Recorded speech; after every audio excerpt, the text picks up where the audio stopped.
Hey,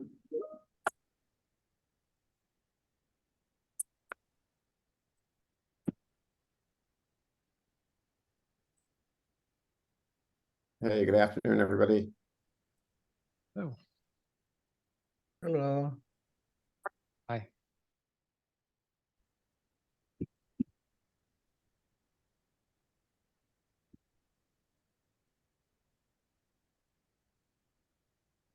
All right, we're just gonna give folks a chance to all get in. I think we're almost there. And we're gonna get started, so we use all of our precious time. All righty. Well, I want to welcome everybody to this fall fireside chat with Van Williams. Today's session is a co-sponsored event, UC Tech and BLAC at UC. So we're very thankful that everybody's able to join us this afternoon. My name is Charron Andrus. I'm the Associate Chief Information Security Officer at UC Berkeley, and I'm also co-founder of the BLAC Leadership Alliance Council with my co-founder, Dennis McIver, who's going to be helping us with chat and Q&A a little bit later on today. So I want to start off by welcoming Van. Let me get our updated bio and intro for Van. So want to welcome Van. Van is serves as the Vice President of IT and the CIO for the University of California system.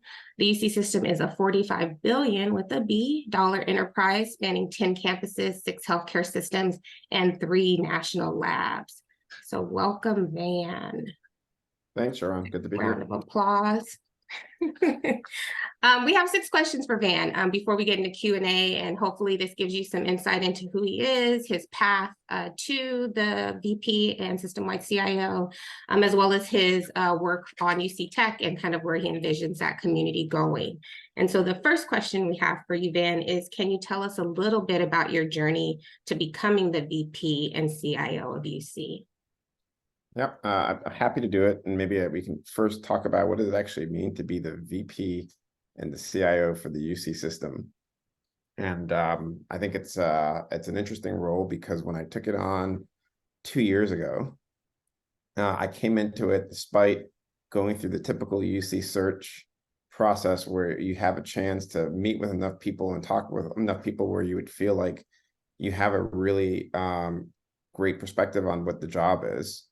And, I came into it and I realized that the particular place and time that you take on any role matters just as much as the role. All right. So I took on this role at a very interesting place and time when cybersecurity was a topic that mattered a whole lot.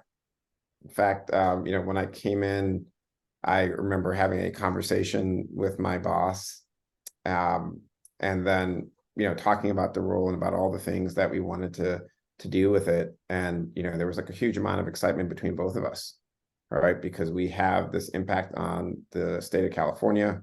We have this leadership role within higher education.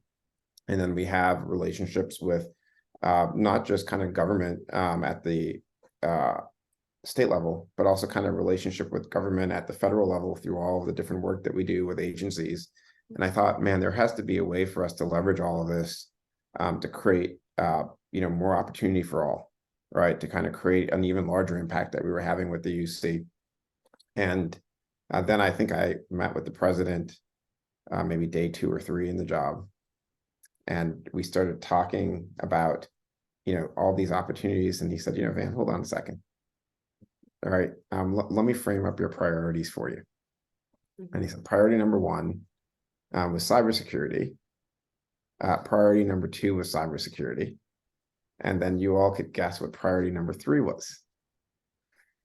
All right, so AI. No, cybersecurity. I know you were just trolling me, Charron.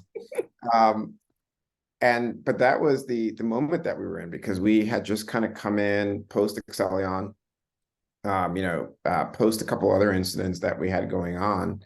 And, it was a reframing. And I don't think 3 years ago, CIOs came into positions with as much attention, care, and concern for cybersecurity as they have today.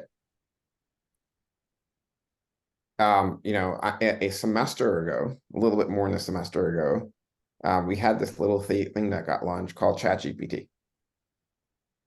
All right. And I had been serving on the university's AI council for close to 2 years when this thing launched. And then all of a sudden, again, the role being part of the time, I found myself in, 30–40% of my conversations are about AI, right? Everything from procurement to compliance to how do we responsibly adopt it to how do we support and scale it, and who do we believe has decision rights around the use of it, right? And what I've kind of determined, and by the way, during this whole time, there has been luckily plenty of support from the University of California to engage in a ton of other activities, despite the fact that we kind of started off on the cybersecurity front, right?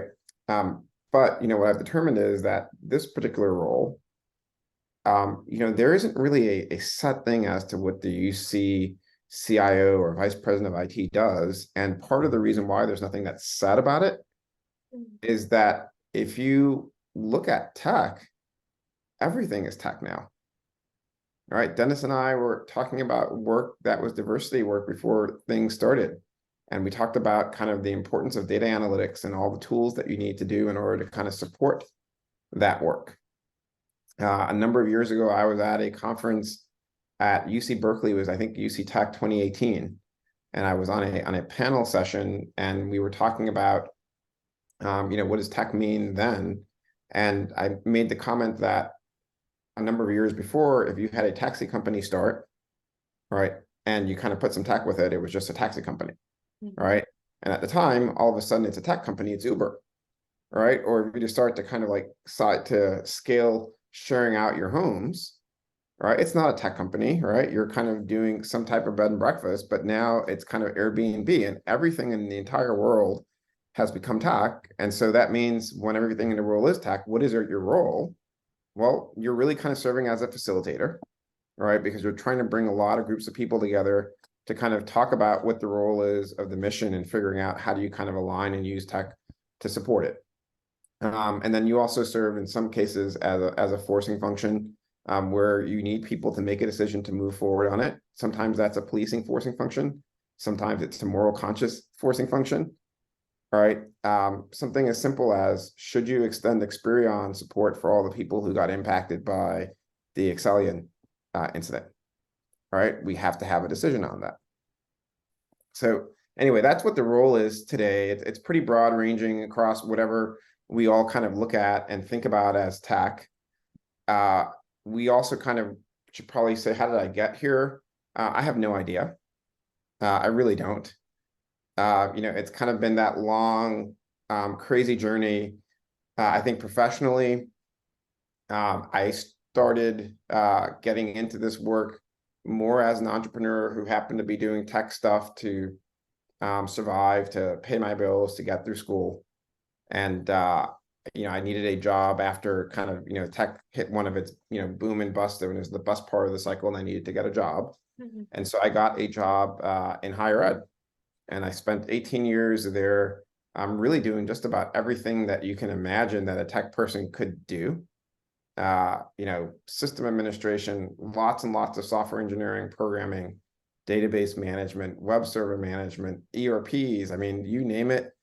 I've had my finger in the pie in some way, shape, or form. And then I've also spent a lot of time doing a lot of non-technical stuff during that time as well. I've built out degree programs, certificate programs. I've engaged and running task force to look at student success for campuses, or working on strategies for our organization for how we engage with Silicon Valley. So the role is, and the role and the role on the road has been kind of an interesting one. And I think we're still trying to kind of figure out where it ends up. A lot. It's got a lot going on because it is so broad. And as you mentioned, everything kind of relies on tech now. So, higher ed used to be just about student experience and curriculum, and it really is now very much dependent on tech. And so you're coming into this role, it's very broad. President's got his priorities around cyber, AI jumps in there. So you got a lot, that you need to focus on and kind of help move the system in a certain space. And so if you could just share with us, like you said, you just hit your 2-year anniversary in the role. What is some of the work that has come out of those 2 years and those priorities? Yeah, so it's been, an amazing 2 years. It's probably been spent in 3 buckets. The first bucket is, something that somebody once told me if they heard it, they just go and run the other way. It's governance. All right. And, for me, governance is really about how do you get the right people into the conversations and ensure they know what their job is, because they're responsible for making some decisions. And, coming into this role, one of the things that I've spent a lot of time on is ensuring that, governance isn't me sitting in the room with, a lot of other CIOs, which actually we happen to have an amazing set of CIOs who are also kind of fun. So I don't mind sitting in the room with them because, it's always a good time.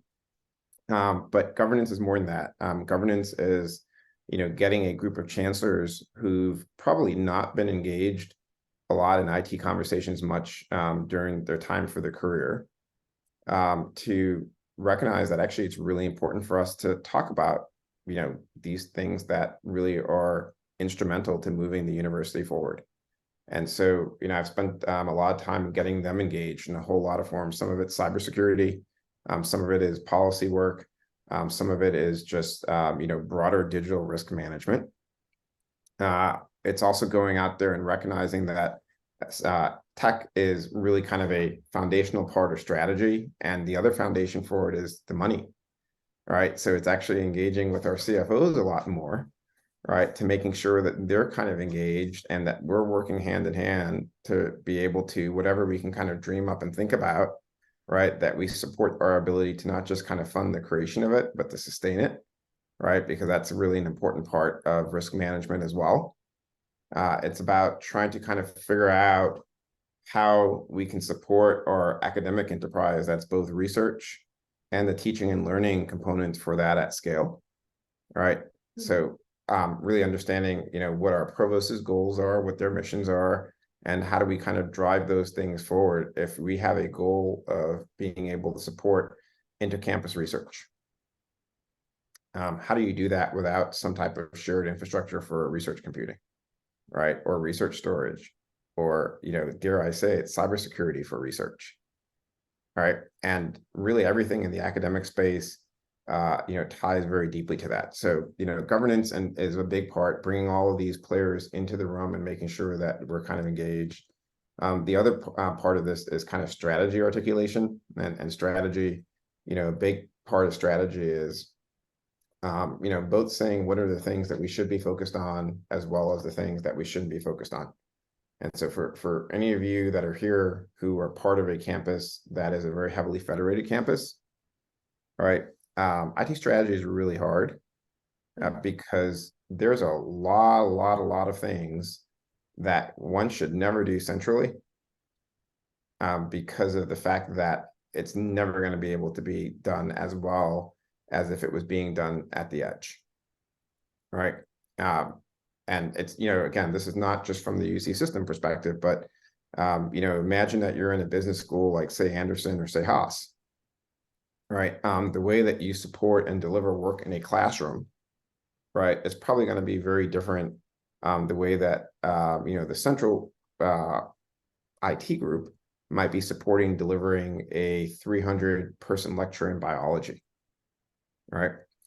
And so a lot of our strategy work is kind of recognizing, well, what are the things that we should not really be engaged in, right?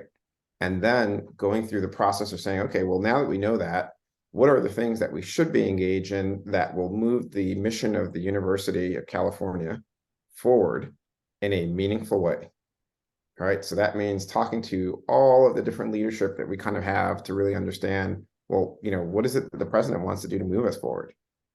Right. And the president says that, part of moving forward is we want to build a healthy and safe community. Well, then we probably need to make sure that we're kind of investing in things that support health and safety. That could be investments around things that are shared around Title IX. It could be investment in systems that support public safety and collaborating across public safety, or even investments around analytics in these spaces, right? And the same thing if you kind of look at our healthcare environment, if you look at how do we become an organization that strengthens student success and strengthens our academic success. So a lot of that work has been really kind of talking to our CIOs, talking to all the different vice chancellors across the different areas, chief diversity officers, or academic senate, and trying to synthesize all of these pieces of input that we've gotten, conducting assessments by third parties, looking at many of the assessments that we've kind of had done or audits being done, and then kind of putting that into a coherent vision. And, I think the saying that I really like is, if you want to move fast, right, move by yourself, right? If you kind of want to go far, right, you need to really bring a lot of people along. And so a lot of that strategy work has been doing the work to bring a lot of people along. I think I said third thing. So I gave you governance, I gave you strategy. The last one I'm gonna, talk about is really community. All right. So we established, moved our UC Tech conference, and we moved UC Tech from being a conference to being a community. And so, what that means materially is that we want to acknowledge that communities are things that are valuable because of the number of people that are in it, and then the things that we're offering those people that are in it. So we've been more thoughtful around trying to ensure that we're providing professional development opportunities more. And so we've created a set of programming to kind of support that. We've recognized that the community does need to have some organization to care about it and to kind of think about how do we sustain it in the long run. And so we've created a subcommittee of the CIO Council, which is all of the CIOs from across the UC system locations, called the UC Tech Community Committee. And their job is to really, provide that level of leadership, provide that level of coordination and caretaking for it, and to think about the events and think about all of the infrastructure that we need to continue to build on this community. And then we've also gone out there and we've tried to recognize that we need to provide more in the way of guidance for the community. And the way that we're providing those guidance is by giving recognition awards. And so when I joined, I think we had one recognition award that we would provide, the SADA Recognition Award. I think we've increased that to now 6 or 7. So, we have awards for design, awards for, diversity, leadership, long service, cybersecurity.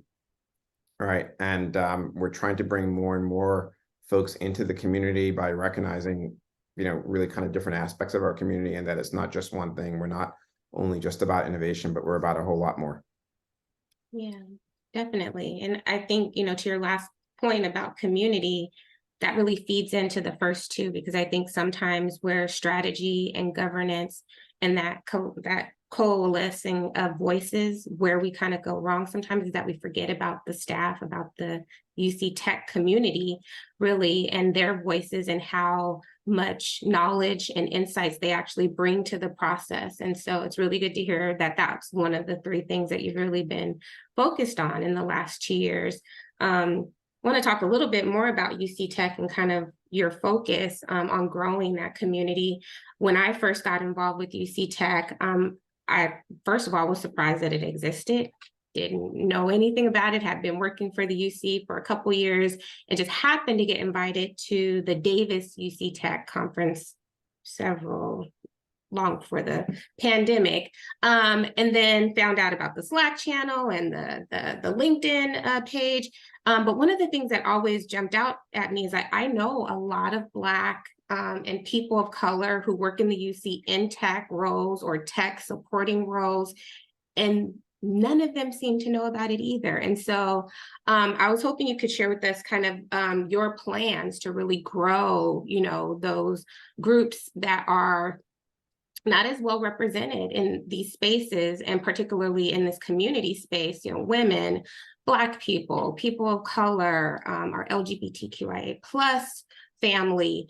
What's your plans around kind of beefing that up and pouring resources into them so that they can become a part of the UC Tech community? Yeah, no, so thank you for asking the question. So I started kind of hinting about like what I believe is kind of makes the community valuable. And one is just the number of people in it. We have about 9,000 people that we believe are IT employees across the UC. That's what we could kind of find by looking through HR.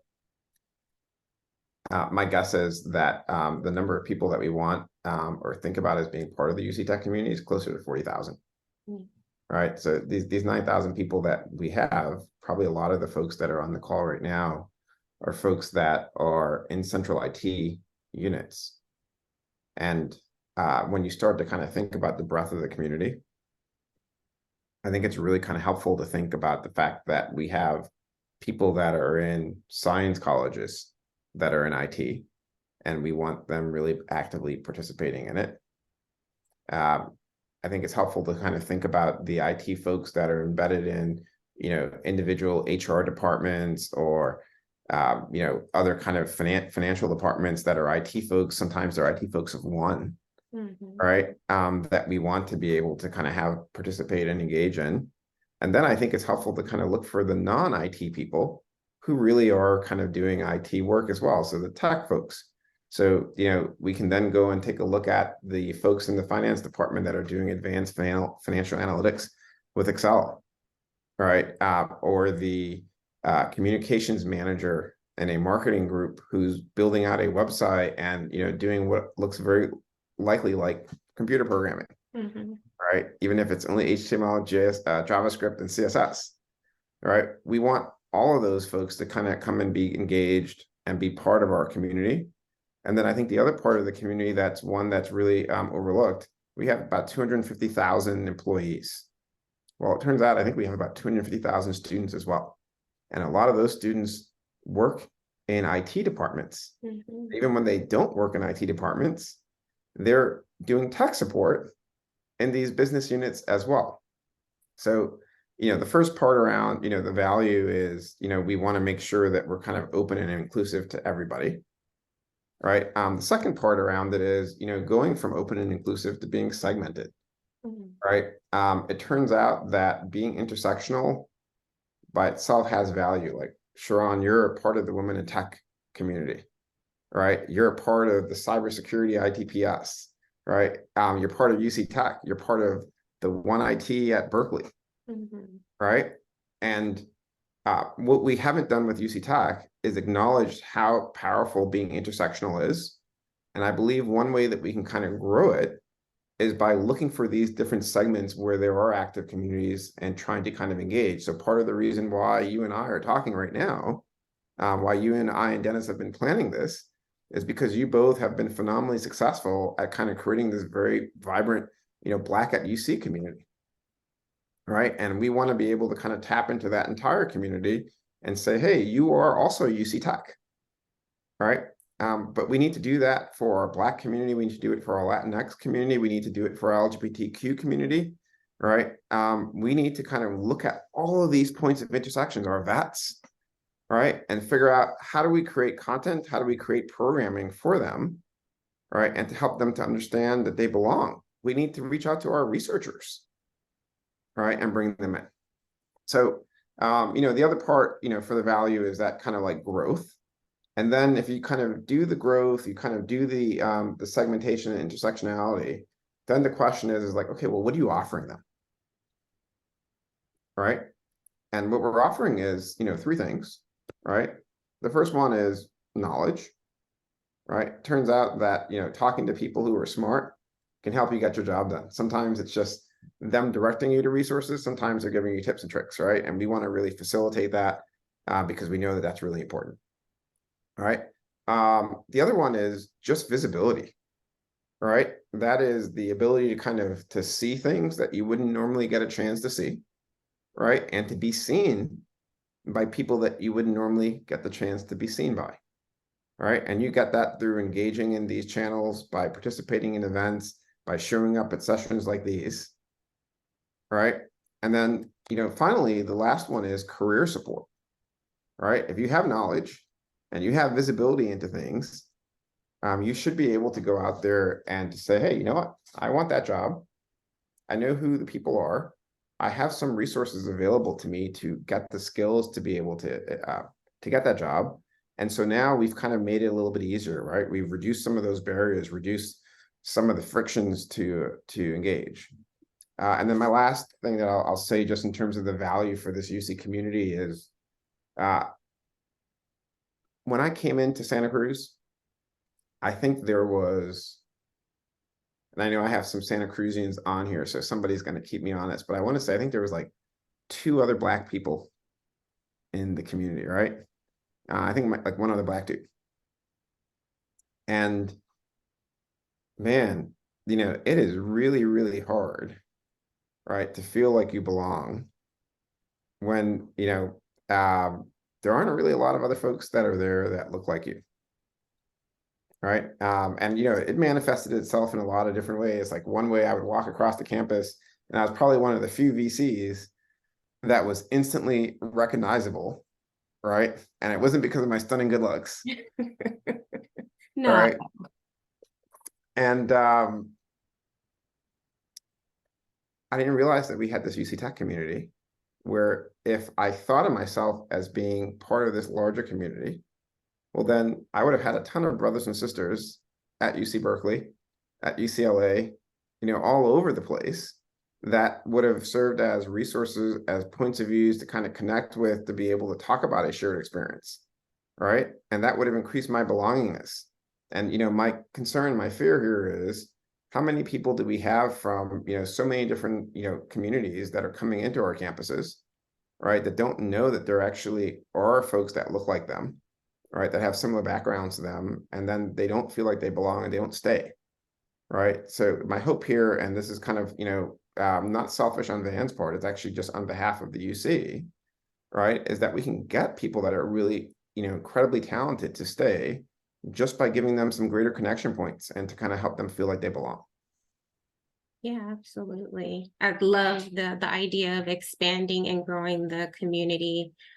Dennis and I, we actually became friends and co-founders out of our advocacy for staff as a whole and building that community and the power that we have. And now, you know, we targeted Black community, but being able to open up UC Tech and really see the strength, the diversity, the intersectionality. I'm really excited to see and to partner with you on that. And I'm hoping that the folks on this call and the broader IT community are also excited and are gonna, you know, hold you to this idea that we're gonna, you know, invest more in our folks and hopefully build a community where people want to stay. You talked a little bit about kind of like your hope for UC Tech, but before we go into Q&A, are there any other kind of like in the next 3 to 5 years where you want to see UC Tech kind of go? You know, it's grown, we've got the awards, we're, you know, building the community on Slack and other engagements and things like that. But in the conference, of course, is always there. But are there other things that you really want to see UC Tech accomplish in the next 3 to 5 years? Yeah, I mean, it's, you know, the problem is my ambition is so vague. And I think it's come really from when we've done a set of focus groups, what people have kind of said. You know, it's clear that we need to do more. You know, some of this is partnering with our HR partners, some of it's not, but we need to engage a lot more in our internships and our mentorship programs across the board, right? We're not leveraging the power of 10. We're not really leveraging our scale, and we should be able to, for anybody who needs a mentor in any kind of space, be able to kind of find and offer one, right? You know, similarly, folks kind of gain as much through kind of attending a course or going into a session by working on projects, right? And we need to find ways to provide more apprenticeships and to provide more internships to folks who want to be able to kind of engage and to give them an opportunity to kind of think about things from a UC scale by getting access to you know, opportunities on other campuses, right? That's one of the nice things that Zoom and the remote work and hybrid work has made possible, right, is the ability to work on cool things and not be limited by your point of view and, you know, on any individual campus. We have, from a student perspective, such a huge opportunity to kind of really advance student success And part of it is we have all these vendors who are, kind of desperate to buy from us. I think we spend $2 billion a year on IT, right? At least. That we know of. And that we know of. And I can tell you this, I want Amazon to be able to kind of provide tech tours to 500 students a year, right? Same thing for Google, same thing for Microsoft, right? And give our students an opportunity to kind of think about and see firsthand, what does it actually mean to work in tech, right? Not just the students that are in computer science, by the way, right? Because tech has accounting jobs, they have, writer jobs, they have all these other things. But I want to be able to give them that opportunity to, and they are willing to do it. They're willing to do just about anything that we kind of ask because we spend so much money. And so we haven't really kind of connected up that opportunity to, really translate our student kind of success goals with the UC Tech goals. I want them to be more engaged. I want them to be participating in our programs and to have awareness for it. And then, we talked about the size of the community already. But there is really kind of at a minimum over the next 3 to 5 years, we should be able to kind of quadruple the size of our community. Right. And I think that's really, really important because the more people that engage, and when I kind of do outreach, and I'm like, hey, is there somebody that can help me with this? We're working on developing a data leaders program. I got 6-7 people who are kind of raising their hands. Right. We did this for our cyber leadership program that just went on, and it was an incredible program. And the only reason why it was so incredible was, one, the people who showed up, and it wasn't just cybersecurity professionals, it was audit professionals, public safety officers, folks from risk, right, legal, right. But when you kind of have a larger community to pull on, the things that you're able to produce, right, that content becomes unreal. And I think it's critically important for us to kind of grow this, because if we really want people to participate, we need to make it really meaningful for them.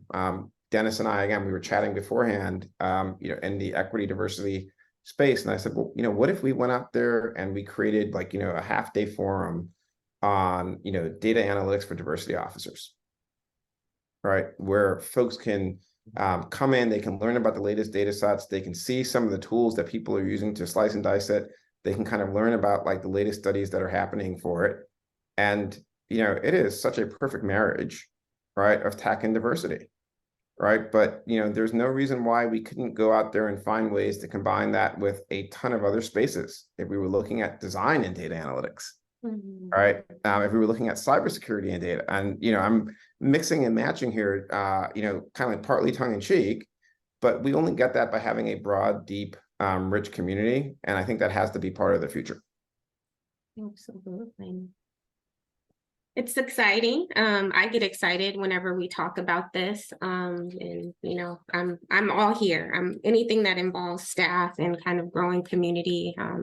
I'm all in, and I want to thank you. That was the conclusion of our kind of our prepared questions. And now we're gonna open up to the folks who are on the call, for folks who have questions for Van about UC Tech, his career, he does in his role, his office. And I have one. I believe this is from Kristen at UCLA, and she says, when you spoke at Bruin Tech, the conversation touched on the clash of cultures between faculty, staff, and IT. The conflict was mostly about staff wanting flexibility in tools, processes, etc., and IT's need for governance and supporting complex needs. How can your role and/or UCOP help IT teams move into a future without this conflict? I would like the answer to know this one as well. How do we get rid of that conflict, man? Yeah, so Molly Greek, who's the CIO for the Office of the President, and I should also mention an amazing CIO, is on the call. And I mentioned Molly because I think very early on in my relationship with her, we talked about this role of our leaders as kind of serving as a facilitating and a forcing function.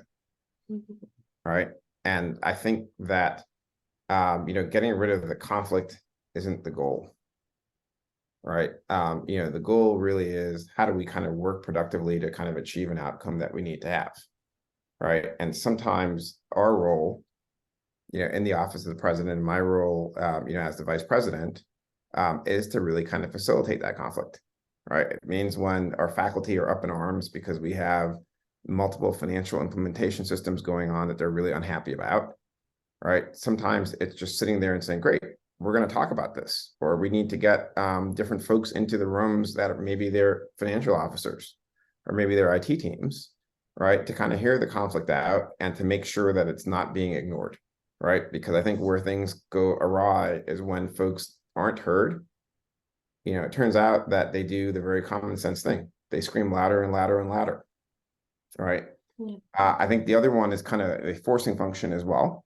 And it's not enough just to get people into the room and to facilitate the conversation, but it's also kind of like really, really important for us to be able to force us to get to an outcome. You know, we're not here just to talk, but it's like, okay, well, what do we need to do, right, in order to kind of get to a place that's better, right? And sometimes for us, that means that we institute things where we say, you know, hey, you know, all projects that we do that are major, they need to kind of have like user advisory groups on it. So that way we ensure that their voices get heard, right? Or that we need to kind of change our standards to make sure that the right amount of change management is having place, right? Or we recognize that, you know, the policies that we have are too restrictive and we may need to go out there and revise those so that there are things that can be achievable or they actually cause conflict because we ask for, you know, our faculty members to comply with something that they have neither the skill set or the resource to do. And then our IT folks are out there saying, you all must do this. And we're kind of not really being thoughtful around the friction that we end up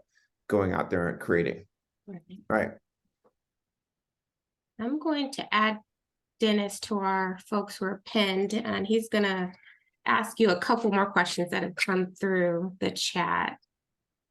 Don't do Okay. it, Dennis. Yeah, sorry, man. But thank you, Charron. The first question that we received from one audience member is that they just had a chance to attend Afrotech with a few colleagues.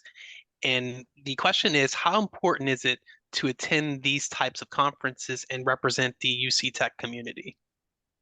I think it's hugely important. So I think, you know, one, it's a fantastic question because so much of my work is really kind of trying to work from outside in, right? And really understand what our different constituents are doing and, you know, what do we need to do to kind of move in order to do that. And I think when you're working from outside in, it's really kind of important to understand what is the outside, right? And the outside isn't kind of like the business folks that are outside of IT, right? It is really sometimes the country, sometimes the state, sometimes it's higher ed as an industry, right? And I think that the president very deeply believes that, you know, exhibiting excellence that's not recognized by our state, by our country, by the world, right? That's not really excellence. And so we want to exhibit excellence. And one way of doing that is going out there and representing UC, right? In all forms. So I think it's actually critically important. It's something that I know that for me, anytime I see anybody having the opportunity to go out there and participate in it, I cheer them on because I think we have a fantastic story to tell, right? And I also feel like by going out there and telling our story to other people, it causes the story to change because somebody will come up and they'll say, hey, we're doing something like that, but we're doing it a little different. Have you thought about that? Right. And we want to steal all of those ideas and really kind of build on them, right? And continue to kind of serve as leaders because we are listening and we are synthesizing and turning that into something that continues to be a compelling vision. Great, thank you for that. And then the point you made about mentoring resonated with a lot of the audience, and that is going to account for a two-part question. I'm going to combine a couple of questions we received here. One related to your support for the mentors themselves and what your vision would be for supporting those who want to mentor others but may not always know how to. And then as the second part, specifically, would you be able to share the next step for a possible mentoring of students to happen? Because it sounds like there is some real interest in allowing underrepresented students to be a part of these opportunities as well. So training opportunities and then also the support for students in the same mentoring context. Yeah, no. So another really kind of fantastic question. So one thing that I would go out there and say right now is, and I think both Dennis and Charron know this as well. So I got no solutions to anything. What I have is a large and unending amount of really interesting questions, and the ability to kind of do two things really well. One is prioritize, and two is ask for help. All right. Let me kind of turn this thing back a little bit. I would love it if there are folks that kind of have served as mentors in other capacities or processes that said, hey, you know what, I would love to volunteer to kind of like start a tiny volunteer mentorship program. All right. And I would love to be able to support it, post it out to the UC IT blog, maybe kind of convene an event around it, do a design session or a design jam around like, what would that actually mean to go through and do it? Ask someone to, kind of volunteer to lead that effort and do everything I can to kind of serve as an engaged and strong advocate, sponsor, cheerleader for it. I think it's kind of critical for us. The way that we've kind of been approaching this is really going out there and looking at other mentorship programs that we have and seeing, are there ways to kind of tap into those, all right? Or seeing how we can kind of give more visibility to local mentorship programs that we have. I think we need to do something that's kind of uniquely distinct to the UC Tech community. And I'm going to take this as somebody wants to raise their hand to volunteer, and, please, hit me up on email, reach out, and, I will gladly basically take the help. And so you had two parts to the question. What was the second part?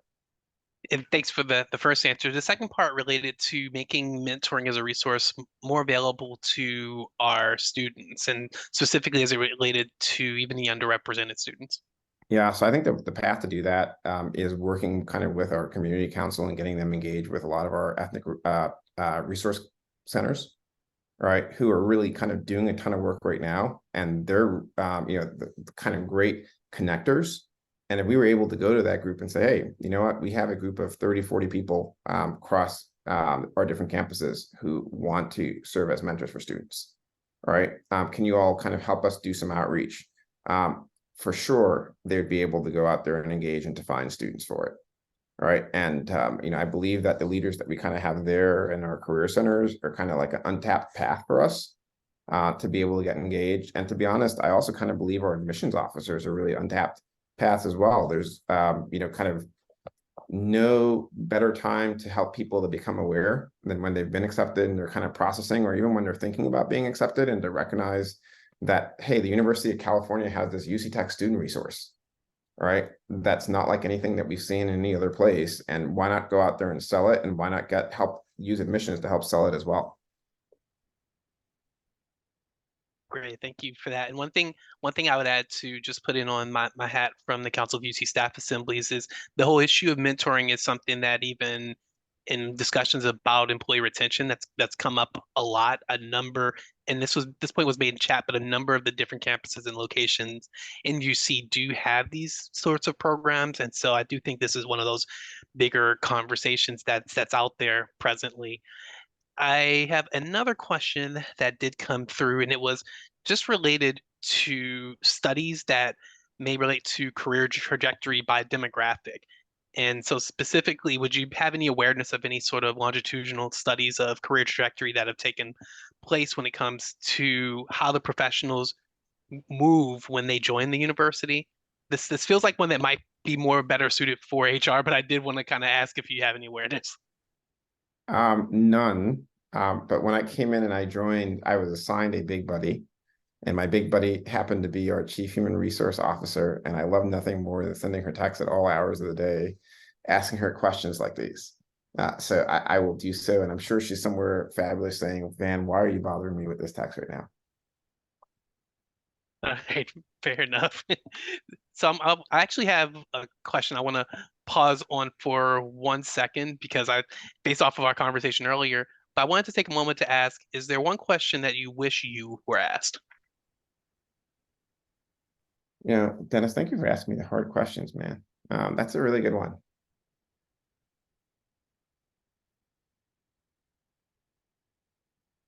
Maybe the question of why.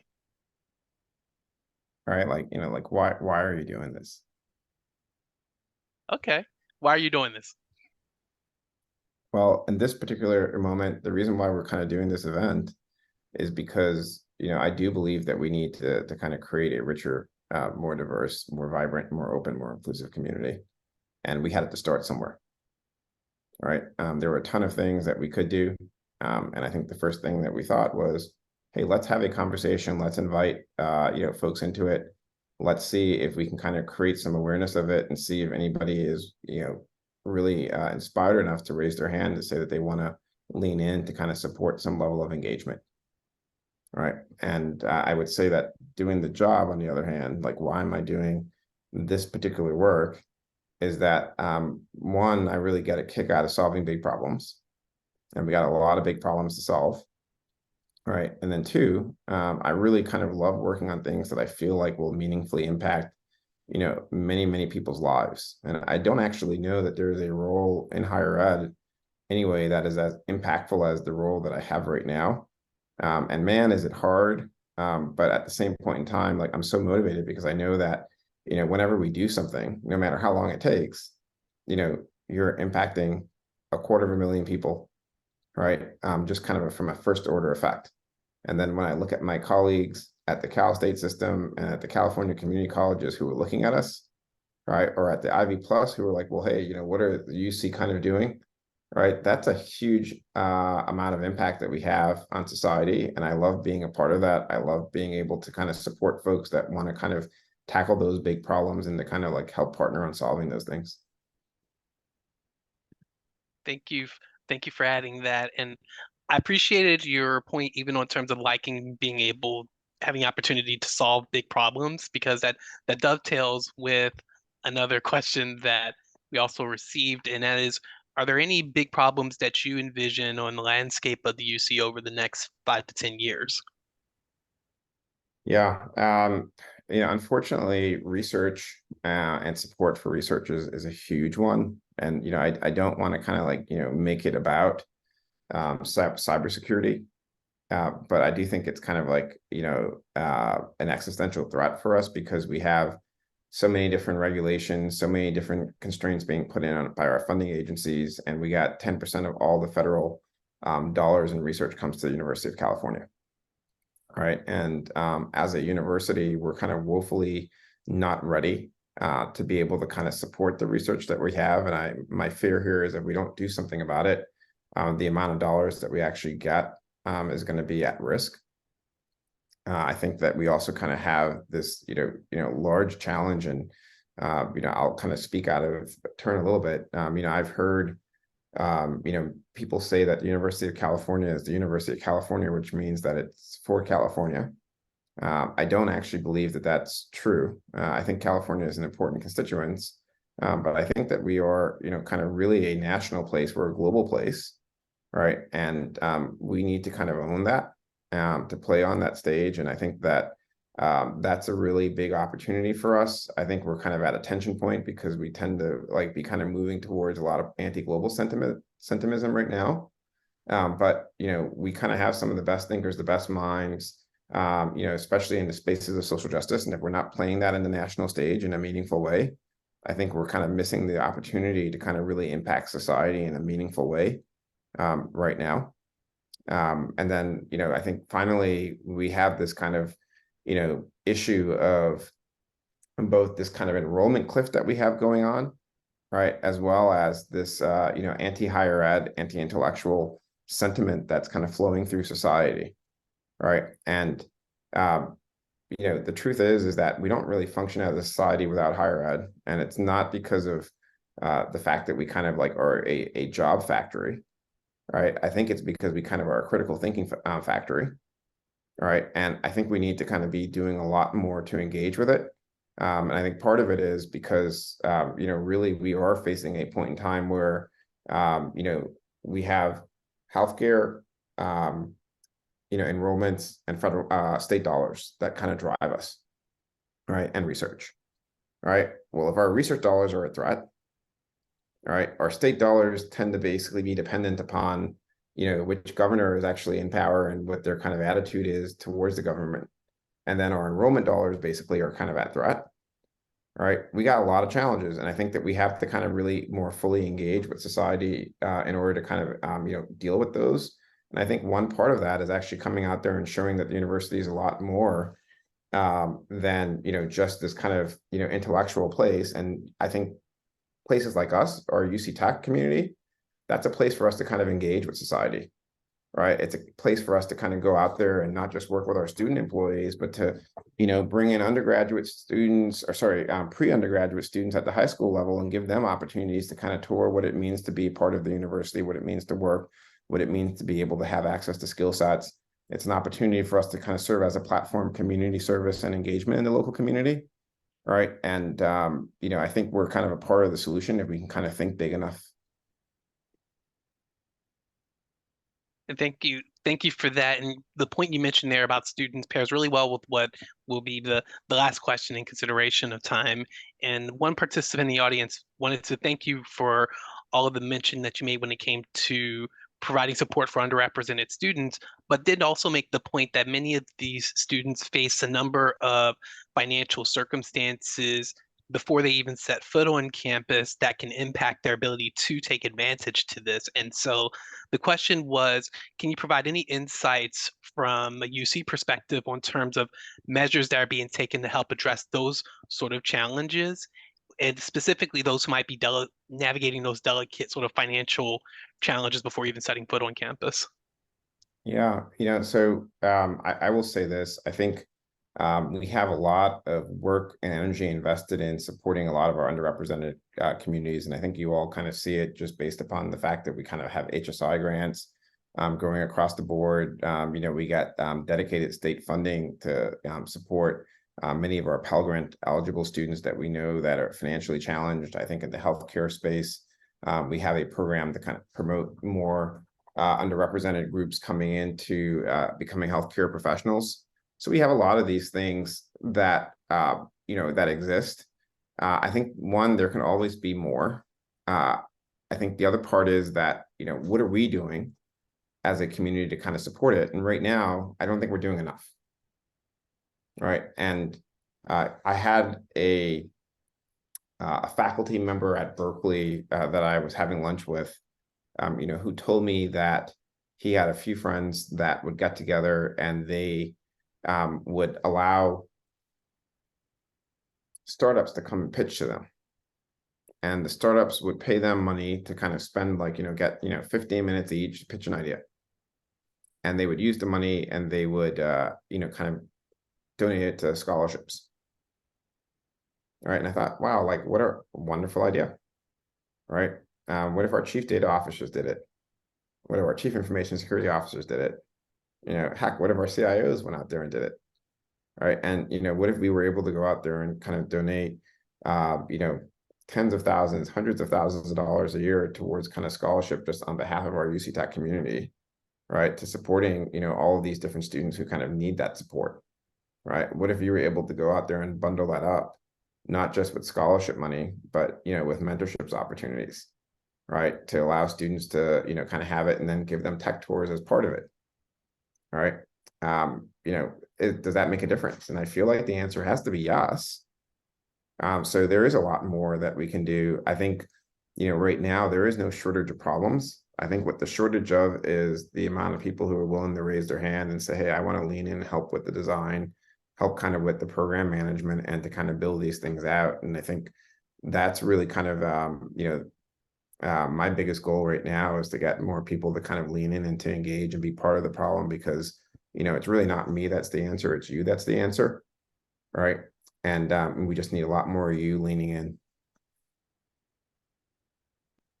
Great. Thank you very much for that. Charron, I'm going to pass it back to you.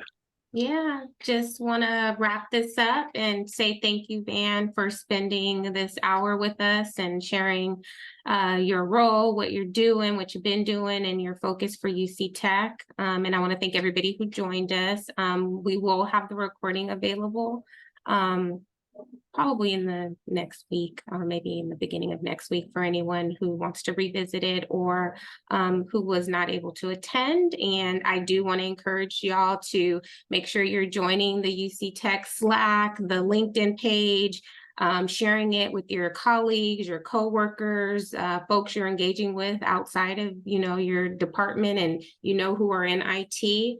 And then to Van's point, if there are things that you're passionate about and you want to see movement on them and you think that UC Tech would be a good driver for them, reach out, because sometimes if you don't reach out, the thing never gets started. So yeah, just want to say thanks to everybody, and I hope everyone has a great rest of their week. Hey, thanks everybody for spending the time with us. See you soon. Welcome. Bye-bye.